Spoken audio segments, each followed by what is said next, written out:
Welcome to my channel. આજે એકદમ એક યુનિક અને ટેસ્ટી રેસીપી લઈને આવીશું, એટલે કે ઓનિયન ફ્લાવરની રેસીપી। જો તમને મારી આ રેસીપી ગમે તેને લાઈક કરજો, શેર કરજો, મારી ચેનલ સબસ્ક્રાઈબ કરજો કે જેથી મારી ચેનલ પર આવનારી નવી નવી વાનગી તમારા સુધી પહોંચી શકે। તો ચલો આપણે રેસીપીની શરૂઆત કરીએ। એના માટે મેં આ રીતની મીડિયમ સાઇઝની ડુંગળી લીધી છે। તમે મોટી ડુંગળી અવેલેબલ હોય તો બી લઈ શકો છો। હવે એને પીલ કરી લઈએ। આપણે ડુંગળી પીલ કરીએ ત્યારે એક વસ્તુનું ધ્યાન રાખવાનું છે કે આપણે જે ડુંગળીનો નીચેનો ભાગ હોય છે એ ભાગને કટ નથી કરવાનો, કારણ કે આપણે એનું ફ્લાવર બનાવવાનું છે। એ કટ કરી દઈશું તો આપણે ફ્લાવર છૂટું પડી જશે।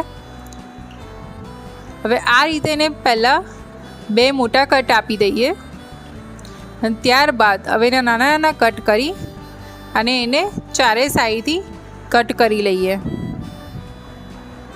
આ રીતે કટ થઈ જાય ત્યારબાદ આ રીતે આપણે એની પ્લીટ છૂટી કરી લેવાની છે।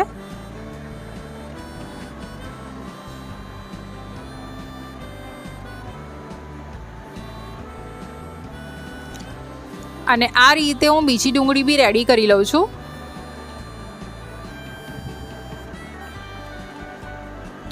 હવે એક બેટર બનાવવા માટે મેદો, 2 ચમચી કોર્નફ્લોર, બીજા બાઉલમાં બી આપણે 2 ચમચી કોર્નફ્લોર લઈ લઈએ।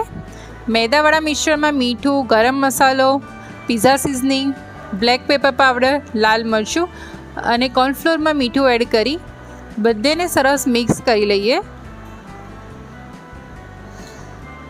આ આપણું ડ્રાય મિક્સર રેડી થઈ ગયું છે।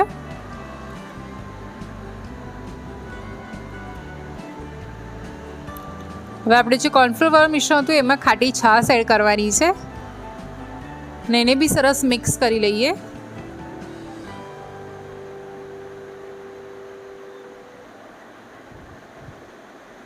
હવે આપણે જે ડુંગળી રેડી કરી હતી એને ફર્સ્ટ ઓફ ઓલ કોર્નફ્લોરવાળું જે મિશ્રણ હતું એમાં લેવાનું છે। બધી સાઈડથી સરસ મિશ્રણ ચીપકી જાય ત્યારબાદ આપણે જે ડ્રાય મિશ્રણ બનાવ્યું હતું એ એડ કરશું। આ રીતે તમે એને એના ઉપર ભભરાવવાનું છે અને ડુંગળીના દરેક પીસ છૂટા કરી અને વચ્ચે બી એ મિશ્રણ ભભરાવવાનું છે કે જેથી એ ડુંગળી અંદરથી બી આપણે ક્રિસ્પી થાય।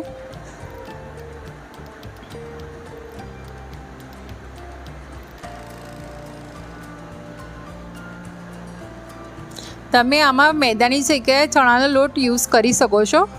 બાકીની પ્રોસેસ સેમ રહેશે।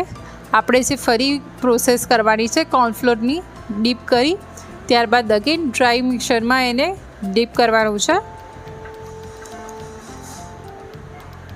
આ રીતે આંગળીની મદદથી છૂટું કરી અને બધી જગ્યાએ આપણું આ મિશ્રણ સરખું લાગી જાય એ વાતનું ધ્યાન રાખશો।